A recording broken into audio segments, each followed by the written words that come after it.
Hey, what's up, guys? I am leaving the gym. I just got done with a little workout. I ran about 3 miles and did some weights and stuff like that. Not totally done. I'm thinking Alicia might want to run when she gets home tonight. So I saved a little energy for her. You know, I'm saving all my running for you. So I saved a little energy in case she wants to do a few more miles. We're getting ready for a half marathon, and you cannot train for a half marathon by running 3 miles in a day. So I should have actually run maybe 6 or 8 or some number like that. But running bores me. I get bored after a while, and I want to stop running. So anyway, so check it out. So I was, in order to occupy my mind, to keep me from getting bored while I was on the treadmill, I was watching the Twilight Zone, Jordan Peele's new show. It's on CBS All Access, and which is yet another one of the many millions of streaming services that you can that you're able to sign up for. Let me tell you, Jordan Peele has earned my respect. You know, I already saw Us. I saw Get Out, and I like those two movies. I liked Us more than I liked Get Out, but they weren't. Both of them were cinematically solid, and I went to see Jordan's movies because I'd seen him on the internet, and I'd seen his really good, well-produced videos on his YouTube channel. And like he did one called what was it, Negro Town, which I thought was really hilarious and well done, but also just culturally relevant and interesting. So anyway, so I've been following Jordan since all of that, and I'm gonna tell you, I think Jordan Peele might be my favorite black filmmaker in Hollywood. You know, I all due respect, Ryan Coogler, I mean, masterpiece on Black Panther, God bless him for that. Spike Lee's always Spike Lee. You know, you have a few others in there that are really good, but Jordan Peele, that guy knows how. I mean, he's good. The guy is good. So I was watching an episode of the Twilight Zone, which might have been one of the most interesting, probably the most interesting TV sci-fi episodes I've ever seen. I've been a big sci-fi fan, and what I've always kind of wanted to see at some point was sci-fi that was culturally relevant to black people, you know.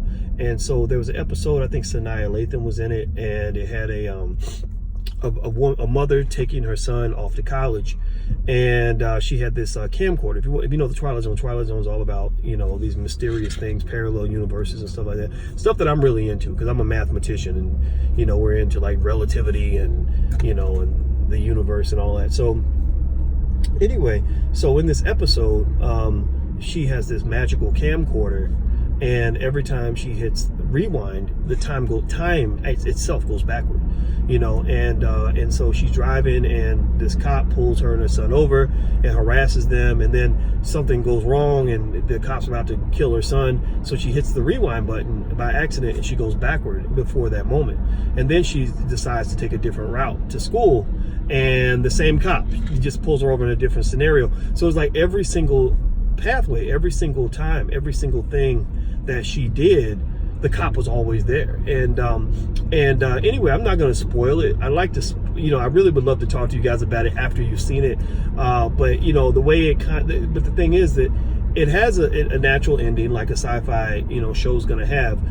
But in the resolution, there is a human element to it. There's like a human story to it. There's I wouldn't call it a moral to the story, but it was actually by getting closer to her people and getting closer to her family, her black family, and reconnecting with her past as opposed to running away from it, reconnecting with her people as opposed to running away from them, reconnecting with her family as opposed to running away from them, that allowed her to you know, jump the trajectory that appeared to be an inevitability.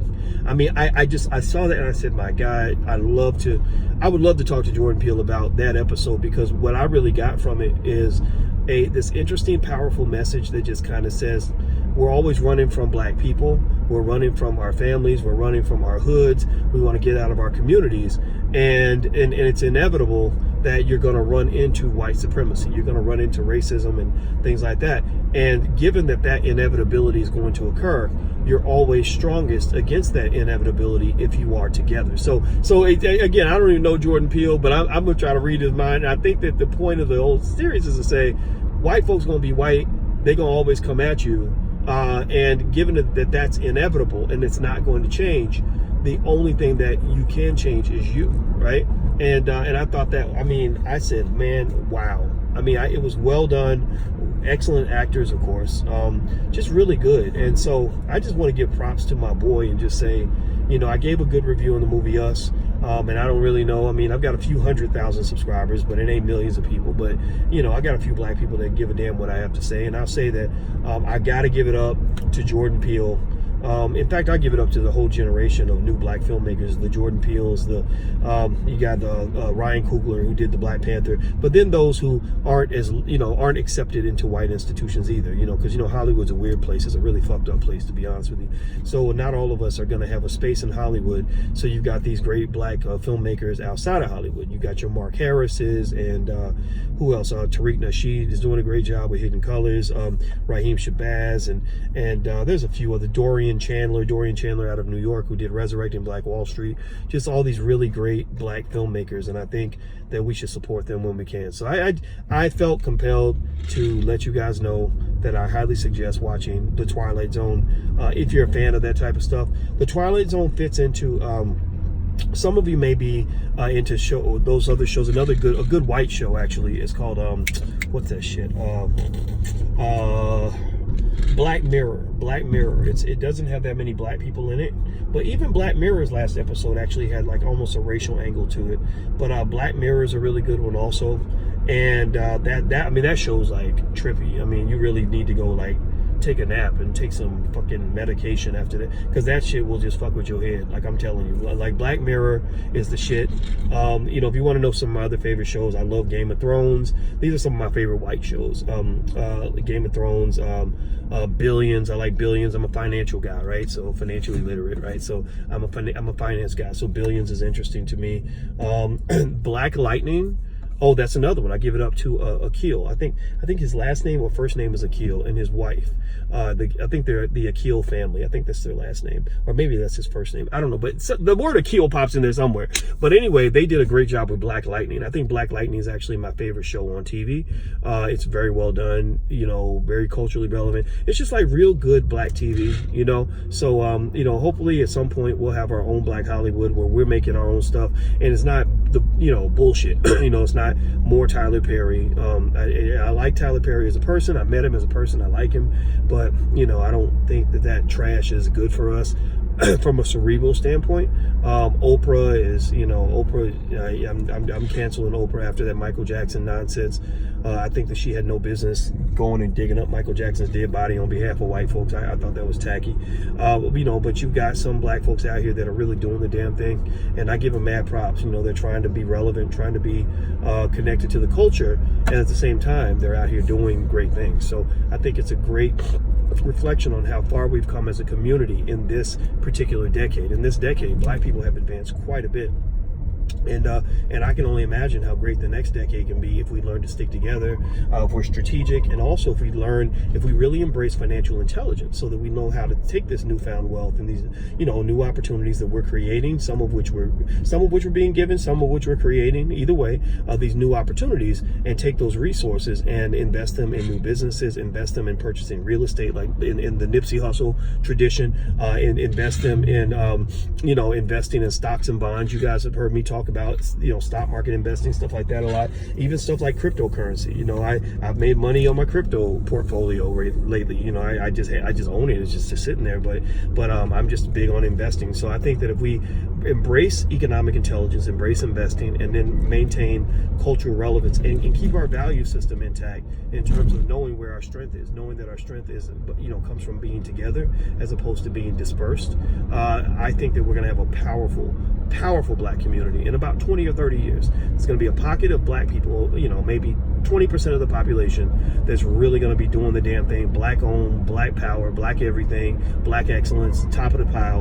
And that's the generation that I'm looking forward to, you know, maybe by the year 2050 or something like that. So that's it. I'm about to go. Don't forget that tomorrow on the 12th of April, if you're watching this video on the 11th, we're doing a 70% off discount on our Black Money 101 program, the blackmoney101.com. That program is an introduction to the power of money. We teach you how to build your own black family bank, how to develop a long-term economic and educational empowerment plan for your child, how to make sure your child's a millionaire. We teach you how to set I think it was 7 tips tips for being financially literate in 10 minutes or less, how to start your own business, how to invest in the stock market, just all kinds of stuff that'll kind of get you started on your wealth building journey. So be ready for that. Once it happens, I'll make the announcement in the morning and put something up on the community page on the YouTube channel so you guys can check it out, or on the Instagram, I'll put it up there too. So I'm out of here, guys.